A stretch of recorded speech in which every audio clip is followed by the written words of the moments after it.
आणि यावेळी अंकुश आगलावे, आपण वरोरा विधानसभा क्षेत्रातून संभावित उमेदवार आहात. आणखीन चंद्रपूर मधून आपण ओबीसी सेलचे अध्यक्ष पण आहात. सर, आमच्या चॅनलमध्ये आपलं स्वागत आहे. धन्यवाद. सर, आम्ही तुमच्याकडे जाणून घेऊ नेमके आता आपण विधानसभा वरोरामधून आपण उमेदवारी दाखल केलेली आहे, मागितलेली आहे. तुम्हाला सांगा काय मुद्दे, काय समीकरण आहे, काय मोर्चे बांधणी आहे, त्याबद्दल सांगा. परमपूज्य गुरुदेव, मी भारत मातेला प्रथम वंदन करतो. मी डॉक्टर अंकुश किसन आगलावे. सध्या मी भारतीय जनता पार्टीमध्ये चंद्रपूर जिल्हा ओबीसी मोर्चा अध्यक्ष म्हणून काम करतो आहे. गेल्या 30 वर्षापासून मी भारतीय जनता पार्टीमध्ये एकनिष्ठ कार्यकर्ता आहे. त्यासोबतच मी वंदनीय राष्ट्रसंत तुकडोजी महाराज यांचं कार्य हे माझ्या आजोबापासून, माझे आजोबा, त्यानंतर माझे वडील, त्यानंतर मी, माझे परिवार, संपूर्ण जिल्ह्यात नव्हे, महाराष्ट्रात नव्हे, संपूर्ण देशामध्ये तुकडोजी महाराजांचं कार्य प्रचारक म्हणून काम करतो आहे. आणि पंढरपूरचा आश्रम सक्रिय दर्शन मंदिर तत्वज्ञान पंढरपूर इथे मी अध्यक्ष म्हणून काम करतो आहे. त्यासोबतच अदर ॲक्टिव्हिटीजमध्ये karate school of association, school of international याचा सुद्धा मी जिल्हाध्यक्ष म्हणून या जिल्ह्यात नव्हे, महाराष्ट्रामध्ये प्रत्येक डिव्हिजनमध्ये, जिल्ह्यामध्ये आम्ही कराटेचे स्कूल आणि त्यांच्या टुर्नामेंट आम्ही करतो आहे. त्यासोबतच रामदेव बाबा यांचं पतंजली योगपीठ हरिद्वार यांचं सुद्धा मी कार्य या परिसरामध्ये करतो आहे. असे अनेक कार्य आहेत. गेल्या 30 वर्षापासून मी माझ्या भारतीय जनता पार्टीच्या माध्यमातून, म्हणजे एकंदरीत मी आपल्याला सांगू इच्छितो की माझं 80% हे समाजकारण आहे आणि 20% राजकारण आहे. जरी मी राजकारणी असेल, परंतु माझ्या समाजसेवेच्या माध्यमातून या परिसरामध्ये प्रसिद्ध आहे. या माझ्या कार्याबद्दल गेल्या 30 वर्षामध्ये मला शासनाचे आणि संघटनेचे अनेक पुरस्कार मिळाले. मला राष्ट्रपती पुरस्कार मिळाला आहे. गेल्या मागच्या वर्षी समाजरत्न म्हणून सन्माननीय महामहिम राज्यपाल रमेशजी भैस यांच्या हस्ते मला समाजरत्न या पुरस्काराने सन्मानित करण्यात आलं आहे.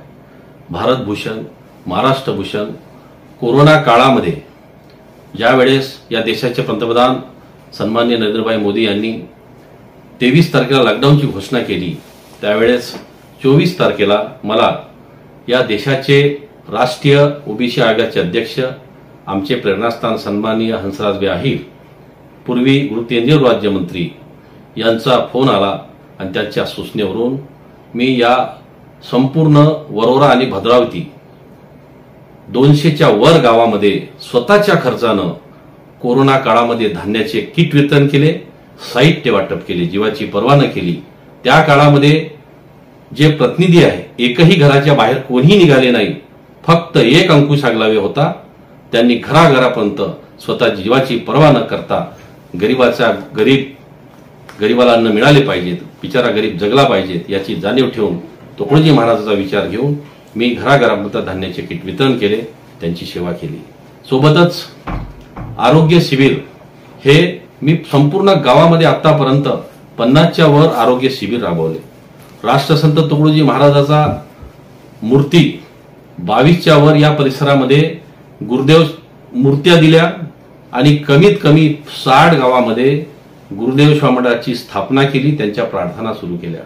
असे अनेक कार्य आहे ज्या कार्याबद्दल मला 4 वेळा कोरोना योद्धा म्हणून या सरकारच्या वतीनं आणि अनेक संघटनेच्या वतीनं पुरस्कृत करण्यात आलं. अशा पद्धतीचं कार्य आहे आणि त्यामुळं माझी ही दावेदारी मी स्वतः प्रबळ समजतो की मी त्यासोबतच माझे या परिसरामध्ये मी समाजशास्त्र या विषयामध्ये PhD केलेली आहेत. अनेक विषय आहेत. मी माझी दावेदारी प्रबळ यासाठी समजतो की एक साधी चपराशाची जागा असेल तर त्याला त्या जागेसाठी अनेक परीक्षा द्याव्या लागतात. त्याची शैक्षणिक पात्रता, त्याची वयाची अट, तो फिजिकली फिट आहे का नाही, मेडिकली फिट आहे की नाही, असे अनेक त्याला मुद्दे असतात.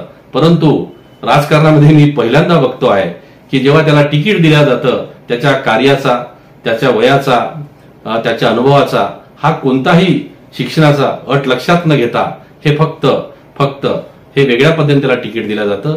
त्यामुळे सन 1952 पासून 26 जानेवारी 1950 रोजी हा घटना अंमलात आली आणि त्यानंतर 1952 मध्ये जेव्हा निवडणुका लागल्या तेव्हापासून आतापर्यंत या वरोरा विधानसभेमध्ये भारतीय जनता पार्टीच्या वाट्याला एकही सीट आली नाही. म्हणून आम्ही परवा जिल्हा अधिवेशनामध्ये आणि तालुका अधिवेशनामध्ये आम्ही ओबीसी संघटनेच्या वतीनं आणि भारतीय जनता पार्टीच्या वतीनं पक्षश्रेष्ठीला आम्ही निवेदन दिलं की आजपर्यंत आम्हाला या परिसरामध्ये सेवा करण्याची संधी लाभली नाही, आता तरी संधी आम्हाला द्यावी. आणि म्हणून आता भारतीय जनता पार्टीच्या पक्षश्रेष्ठीच्या सूचनेनुसार आणि त्यांना मला असं कळलं की या वरोरा विधानसभेमध्ये भारतीय जनता पार्टीच्या वाट्याला तिकीट आली आहे.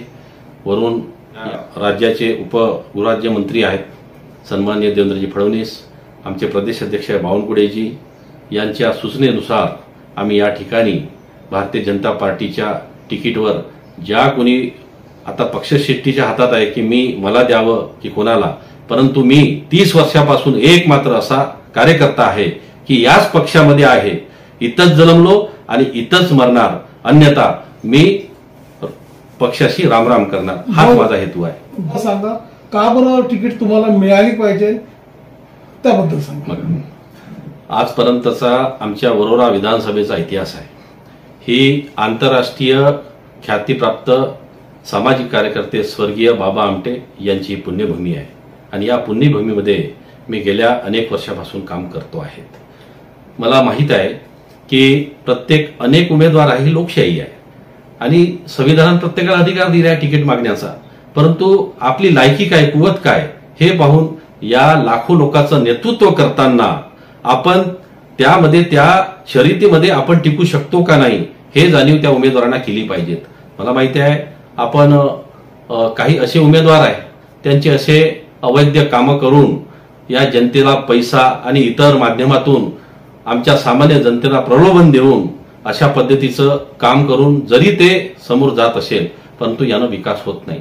या देशाचे पंतप्रधान नरेंद्रभाई मोदी सलग तिसऱ्यांदा 2014 पासून या विश्वगौरव या प्रधानमंत्री झाले आणि तेव्हापासून या देशामध्ये त्यांनी जे विकासाच्या कामाचा झपाटा केला आहे आपण प्रत्येक बघतो आहे की आज प्रत्येक इन्फ्रास्ट्रक्चर क्षेत्रामध्ये असो, रेल्वे असो, मेट्रो असो, बंदर असो, या क्षेत्रामध्ये असं उल्लेखनीय त्यांचं कार्य आहे.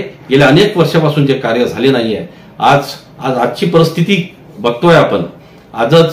आज आपल्या देशामध्ये 60% वर तरुण आहेत आणि हा तरुण वर्ग जगामध्ये लोकसंख्या 140 करोड लोकसंख्या असलेला जगात नंबर 1चा आपला भारत देश झालेला आहे. त्यांचा दृष्टिकोन बघता आपल्या देशामध्ये तर आदरणीय मोदी साहेबांच्या नेतृत्वात आपण सगळे काम करतोय, पण आमच्या वरोरा विधानसभेमध्ये आज अनेक बेरोजगार आहेत, त्यांच्या हाताला काम नाही आहे. भारतीय जनता पार्टीच्या नेतृत्वात, मित्रपक्षाच्या नेतृत्वात उमेदवार न मिळाल्यामुळं आजही आमचे बेरोजगार आज असे प्रायव्हेट कंपन्या, खाजगी कंपन्या आहेत त्याच्यामध्ये त्याच्या हाताला काम नाही आहे. आमच्या महिलांना सुरक्षित अशा इतके उमेदवार आहेत की त्या उमेदवारांनी म्हणतो की आम्ही तुमची सुरक्षा करतो, तुमच्या हाताला काम देतो, तुमच्या अर्ध्या रात्री तुमच्या कामाला आम्ही धावून येतो, परंतु असं कुठेही दिसत नाही. कायदा आणि सुव्यवस्था वरोरा विधानसभामध्ये आज ढासळताना दिसत आहेत. आज 6च्या बाहेर जर आमची कोणती महिला निघतो म्हटलं तर आज तिला सुरक्षित असा जाणीव होत नाही. आज या देशामध्ये मोदी साहेबांच्या नेतृत्वात एवढं काम असताना आज आमच्या विधानसभेमध्ये आज एवढी भीती असावी ही कुठंतरी मनाला पटण्याजोगी गोष्ट नाही आहे. म्हणून मी माझे कराटे स्कूल ऑफ असोसिएशनच्या माध्यमातून माझं विजन आहे की प्रत्येक जिल्हा परिषद शाळेमध्ये जाऊन त्यांना स्वतःच्या रक्षणाचं, कराटे म्हणजे स्वतःचं रक्षण करणे, दुसऱ्याला मारणे नव्हे, ही प्रशिक्षणाची सोय करणे, त्यांच्या स्वतः त्यांना रोजगार आणि स्वरोजगाराबद्दल त्यांना धडे देणे आणि भारतीय जनता पार्टीच्या आणि मित्रपक्षाच्या माध्यमातून ज्या योजना आतापर्यंत आलेल्या आहेत त्या युद्धपातळीवर राबवणे, त्यांना समजावून सांगणे. कारण की या क्षेत्रामध्ये आम्हाला आमचा नेता नसल्यामुळं आमच्या मित्रपक्षाच्या महायुतीच्या माध्यमातून किंवा भारतीय जनता पार्टीच्या माध्यमातून ज्या योजना आज राज्य शासनाच्या आल्या आहेत त्या कुठंतरी या ठिकाणी हे लोक आम्हाला राबवण्यामध्ये अडथळा करत आहे. त्यांच्या मनामध्ये एक भीती तयार सांगू इच्छितो की आता 2.5 वर्ष, आज 2 वर्षापासून सन्माननीय एकनाथ साहेब मुख्यमंत्री यांच्या नेतृत्वामध्ये सरकार आलं. त्यांनी लाडली बहीण नावाची एक योजना चालू केली आहे. तिकडे अधिवेशनामध्ये सभागृहामध्ये हे म्हणतात की ही लाडली योजना ही बोगस आहे, फसवी योजना आहे आणि यांच्याकडे बजेट नाही आहे, ही निवडणूक झाल्यानंतर ही योजना बंद करणार आहे.